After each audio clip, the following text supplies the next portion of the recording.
రాసే పిల్లల యొక్క కాన్ఫిడెన్స్ మీద దెబ్బ కొడతామండి మేము. బా. యూజువల్గా టీచర్ ఏం చేస్తారంటే కాన్ఫిడెన్స్ బూస్ట్ చేసి పంపిస్తారు. నో, మేము కాన్ఫిడెన్స్ తగ్గించి పంపిస్తాము. రీజన్ ఏంటంటే అది నెగిటివ్ ఎందుకు సార్ అప్రోచ్ అట్లా? అండి. అంటే ఎందుకు నెగిటివ్ అప్రోచ్? ఆ కాన్ఫిడెన్స్ ఎందుకు తగ్గిస్తామంటే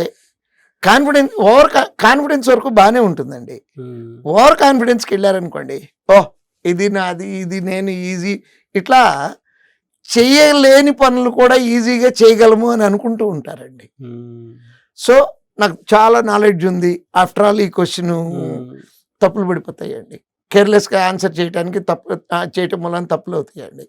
అందుకని కేర్ఫుల్గా ఆన్సర్ చేయటం కోసం ఎప్పుడు మేము కన్సిస్టెంట్గా ఒక మార్క్ రానివ్వండి, ఆసిలేషన్ చూపిస్తాము. మీకు ఒకరోజు మార్కులు బాగా ఎక్కువ వచ్చినాయి, పిల్లలందరికీ మార్కులు బాగా ఎక్కువ వస్తున్నాయి.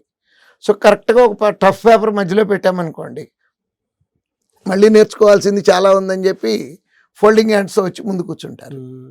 సో అట్లా మనము డిఫరెంట్, ఎందుకంటే ఎగ్జామ్ పేపర్ ఎలా వస్తుందో మనము గెస్ చేయలేమండి.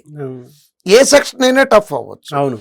సో అందుకని ఆ రకంగా డిఫరెంట్ సిచ్యువేషన్లు ఫేస్ చేయాలి అంటే ఆ 2 గంటల పాటు ఎగ్జామ్ రాయాలండి, ప్రతిరోజు రాయాలి. అవకాశం ఉన్నంత వరకు ఎక్స్ప్లెనేషన్ క్లాస్కి కూడా అటెండ్ అవ్వాలి.